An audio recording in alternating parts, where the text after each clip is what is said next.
Sagittarius, hello there, my beautiful friends. We're going to do your general tarot reading for mid-October 2025. Thank you so much for joining me today. You know I appreciate each and every single one of you.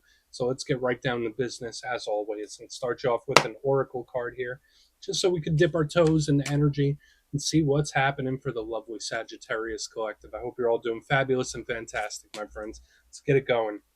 My guide spirit team, talk to me. What do we got for the beautiful Saggies out there in mid-October? It's a lovely time of year. What energies, messages, insights can we take a little peek at? And yeah, we're just going to take a real quick look at this first card. Then we'll get into the full reading itself. At the very end, I'll pull you a bonus card from the Shadowland Tarot, just to see what might be in the shadows or what shadow work you can lean into, which is always interesting.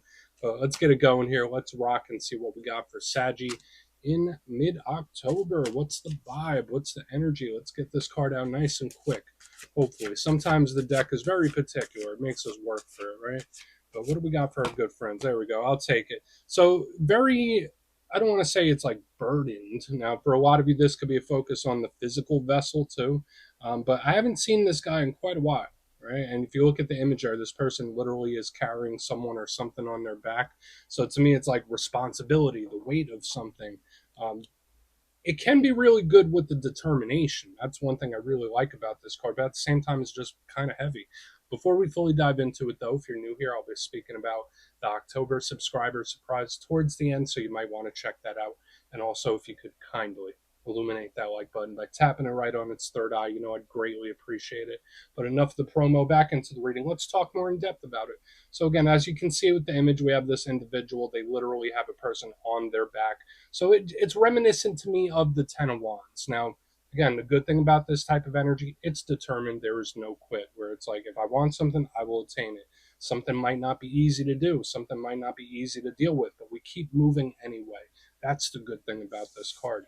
But at the same time, it could be a bit of a burden. So as I already mentioned, whether it's the weight of responsibility, whether it's feeling a little cornered, there might be certain things or situations where it's like I'm getting cabin fever, I'm feeling cornered. Watch out for that wet blanket type of feeling when this card is in the mix. So whether it's mental, emotional, physical burdens, this also does connect to the physical vessel and body. I already mentioned that. So specifically watch out for areas like the neck, back, and spine. You might be holding some tension there with this card. But be kind to yourself. That's a big thing. I mean, for some of you, if we look at the positive, maybe you have an extra focus on your physical body and physical fitness. That could be a good thing.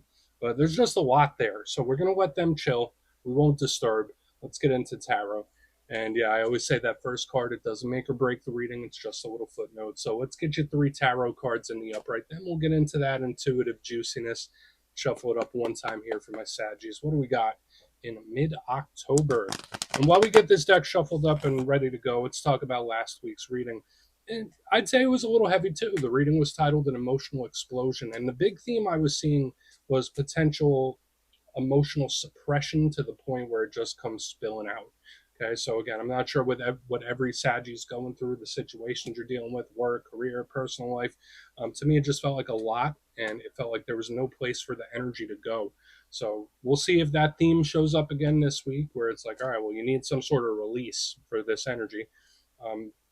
But yeah, let's see what shows up for you this week. And as you know, every reading is, about the reader's interpretation. I'm just giving you mine, and this could be your energy or somebody else's. Let's get it going. 3 cards. Enough yapping.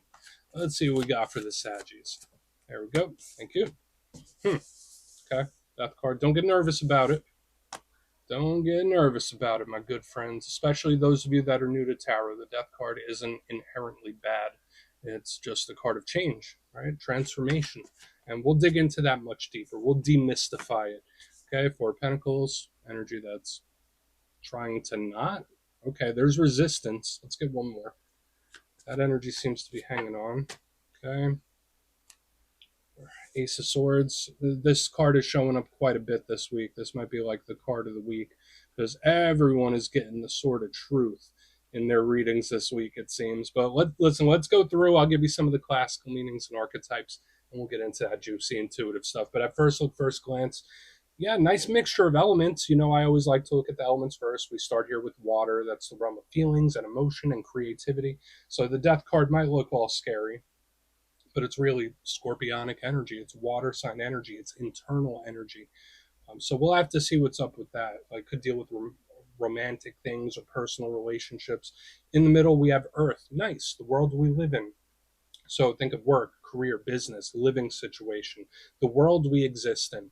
And then on the back end, we have some air, the logical mind, like strict, straightforward, planned out, plan based, thought through. It's very intelligent, and it could speak about communication. So we have different things. So whether these are different things, different situations, or they're just different aspects of the same thing, let's go through and start building this out piece by piece. Position number one, we start with the death card. And I always tell people, don't get freaked out about it. I'm always very insistent on that. It's kind of been programmed into us. Whenever we see anyone from a show or movie pull out a tarot deck, this card's coming out 10 out of 10 times, that's for sure. And of course, like, it can represent endings, it can represent the close of a cycle. But to me, I see this as a phoenix rising, where it's like one page closes, a new one opens. So this card is huge for change, metamorphosis, transformation. So for a lot of Saggies, you might be in a time of life where there's just a lot of things that are up in the air, a lot of things that are in flux. Life is all about change, but this one is a little more intense at this time. So again, if it's not an ending, if it's not change, it can also tie into karmic energy. So whether it's like your life's purpose, maybe someone you're connected to, there's a karmic connection, or it could be anything along these lines. It's very much in depth, and it's not always bad. Sometimes it can be, but it isn't always. Now, the intriguing thing to me, as we have this death card, and again, maybe there's just certain things or areas of life that are coming to a head or culminating. That could easily be it. But in the center, we have the Four of Pentacles. And I would say this is great for finance. So if you're watching this for work and business, this is a good sign to me. This is where this card really shines. It's great for big purchases. It's great for investing money and stuff like that, or areas that are connected to those types of activities.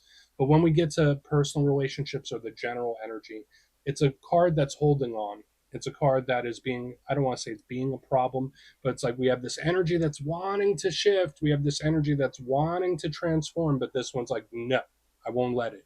I'm holding on to this. Now, in the positive sense, this could be a sturdy, predictable type of energy, day to day life type of vibe. But in the roughest sense, like I said, it could be clinging on to something. It could be jealousy. It could be possessiveness. So we really want to look. Sometimes it could even be a grudge. So hopefully you're not feeling grudgy, or we'll explore it. Again, I don't want to speak too soon, but it's not always bad. But moving to the back end, we do have a card that seems to see things clearly. We have the Sword of Truth, aka the Ace of Swords. Love it. Now, if you watch my readings, you know I love all aces. I say they all represent offers, they all represent opportunities. They're fresh and they are new. So, where we have this energy on the front that seems to be shifting or culminating, then this fresh energy comes in. This could be a new way to see things, new way to look at things. It's called the Sword of Truth for a reason.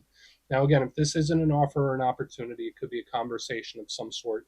When I see the Ace of Swords, it's straightforward, to the point, no nonsense, no games. So your communication style could have an extra edge to it in this time. And listen, I know how Saggies can be. I know you guys are very good with your words. But this one, in its roughest sense, it could go a little overboard. So watch out for that. Like, you might hurt someone's feelings when the Ace of Swords shows up. But it doesn't necessarily have to be that. If it's your mindset, it's like very intelligent. They're seeing something clear. So yeah, we have a mixture of stuff going on here, Saji. I want to dive deeper on all of it. Let's do it. Let's jump in and clarify. Okay, let's get a good shuffle here. And yeah, this is where I go intuitive with the reading, which means I just tell you how it feels to me. So yeah, as I already mentioned, every reading is about the reader's interpretation. So please feel free to use your own knowledge of tarot to play along if you'd like. So let's get it going here. Let's get that death card. And yeah, especially if you're a reader yourself, if you have any messages you want to give to Saji, you could drop it in the comments. I don't mind at all. All right, death card. What is it about? What is it about? Thank you. Okay, and this tells me that it's not bad. So this is either an extremely karmic type of energy situation that you might be dealing with, or it's actually something that you kind of brought in, even if you don't realize it. Now, for a portion of you, if you have been purposely manifesting, praying, meditating on something, and wanting a result, when I see this, it's like, oh yeah, it's almost here. The wait is almost over. The wait is almost through. So I like it. If this is an ending, it's probably going to play for your benefit, even if it doesn't feel like it right now. Because with Death and the Magician, it's like, no, I wanted this. Like, I'm okay with this. I'm all right with this result.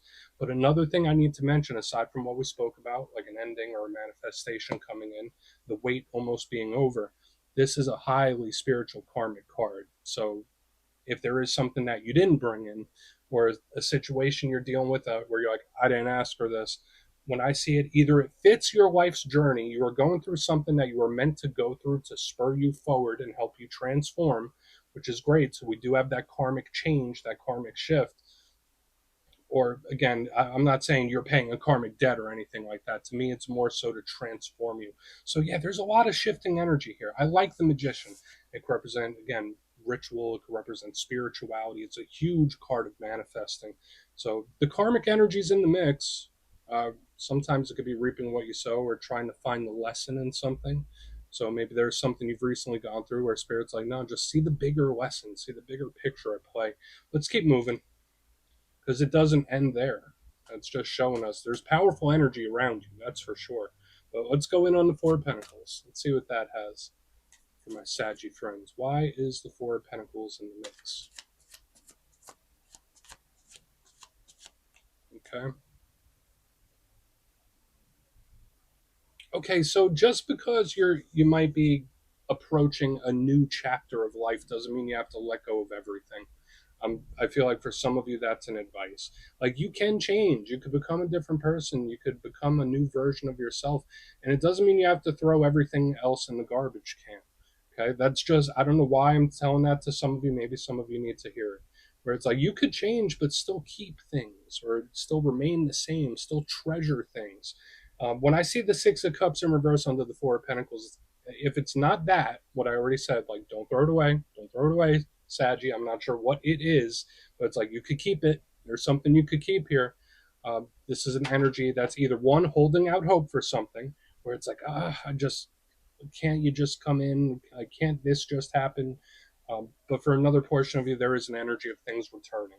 Okay, like when I see the Six of Cups, and then we have all this karmic energy, this shifting, it's like just when you need it, or just when this energy is about to shift or turn a page, there's a big return of something, and it does come in suddenly. Okay, there could be someone where you might think they forgot about something or let go of it, but I don't think that's the case. It's an energy that's still holding on or keeping something. What are they keeping? Let's keep moving. Again, I don't feel like it's a bad thing, but this can also be very karmic. So again, whether it's work, whether it's personal situations, it's like, no, you were meant to experience this. There's a purpose for it. So whatever situation you're dealing with, there's a purpose for it. Let's keep going, whether good, bad, or indifferent. And I believe most situations are like that, but some of them are more major. This one feels potentially major. Let's go in on the Ace of Swords. That was very unique. Your reading is coming through very, very unique. Okay. I mean, listen, we have the Hanged Man in reverse underneath this Ace of Swords. So you should not hold your tongue in this time. If there's something you've been refraining on speaking about, refraining on saying, a thought that you're not wanting to share, Spirit doesn't want you to do that. Spirit doesn't want you to suppress something. Spirit doesn't want you to avoid a conversation. It's like, no, let it rip. You could say what you need to say. You could speak your piece. Um, you don't have to be mean about it. You don't have to be hurtful about it, but you definitely should. That's energy here. And listen, I know Saggies are not shy about making their opinions known. Saggies are not shy about speaking their piece when the time is necessary for it. So maybe that is going to come in. This could be a very serious conversation or talk coming in as well. Now, the Hanged Man is usually very retracted, pulled back, not doing much. I think Virgo, Pisces, sometimes Scorpio energy with this. It's very analytical, it's planning, it's waiting. So when I see it in reverse underneath this Ace of Swords, it's like, all right, I'm not waiting anymore. I need to say this. I need to address this. I need to speak about this. And it feels very serious in its own way.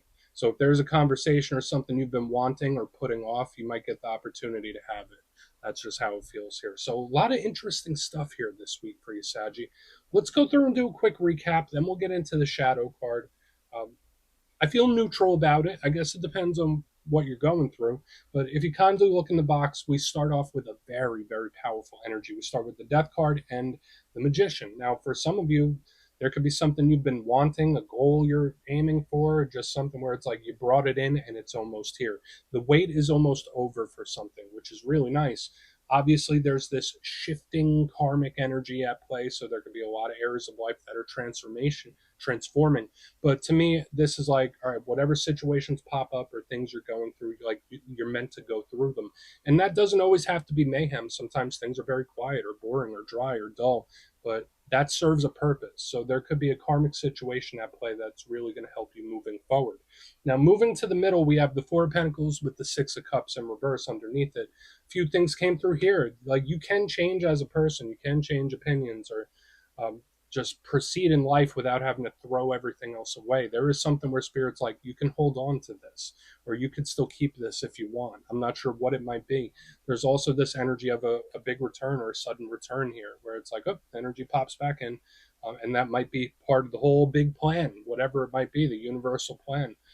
Moving to the back end, we have the Ace of Swords with the Hanged Man in reverse. So there could be something you've been wanting to address or speak about, or Spirit's just telling you, don't hold your tongue in this time, Sagittarius. If you got something to say it. There could be a serious conversation or a talk that needs to be had, or a situation that needs to be addressed when I see that combination here. So if there's something you've been wanting to address or speak about, you're probably going to have the opportunity to do it very soon. So please take a screenshot if you want to look into it further. Let's see what's in the shadows. Okay, let's get a good shuffle here for you. And yes, I always like to pull one shadow card at the very end just to see whether it's something within you or something you don't quite see. Shadow cards don't always have to be a challenge. They could be a good thing. So let's get you one. And yeah, if you made it to this point in the reading, please feel free to check out channel memberships. I'll put a link for it in the comments below. It's a beautiful way to support the channel, and I have much love for my channel members. Let's get it going here.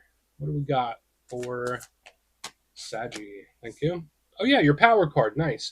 Now this could be really, really good for a lot of you.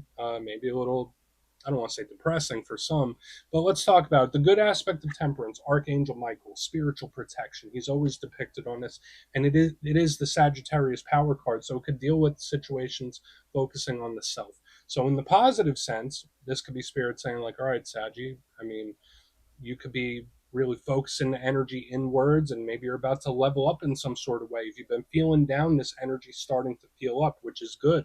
But the rough side, Temperance, you need to be kind to yourself. You need to be patient with yourself when this card shows up. You might hold yourself to a very high standard with various situations, whether it's work, relationships, or otherwise. Maybe you shoulder a lot of blame for certain things that you probably shouldn't. So a very similar thing in the Leo reading, where it's like, know what is yours to carry and resolve, and know what is not. So again, make sure there's certain things that you're not holding on to that really isn't your burden to bear. Okay, that's like the big thing I get with Temperance. And be kind to yourself. Be kind to yourself. Be understanding and empathetic to yourself. So we're just going to put Temperance down right there. Beautiful protective energy. Sagia, that's what I have for you this week. Don't click away just yet, though. I'm going to give you the details. The October subscriber surprise. If you would like further insight on your situation and book a personal reading with me, you could check out my digital calendar on my website, mastermetaphysics.com. The October schedule is up there and it's filling up quick. So if you want to have a little chat, go over there and check it out. But for the October subscriber surprise, I'm giving away 3 copies of one of the most stunning decks I've ever experienced, the Star Tarot. So if you'd like to get your name in for that, it's 2 simple things as always, my friends. First, you must be subscribed. And second, let me know down in the comments. Since last month, I asked everybody which zodiac sign they get along best with. This month, out of all the zodiac signs, which one do you clash with a little bit there? Drop it down in the comments. You'll be entered to win. And the winners will be announced in the community tab. As always, my friends, much love, and I'll see you soon.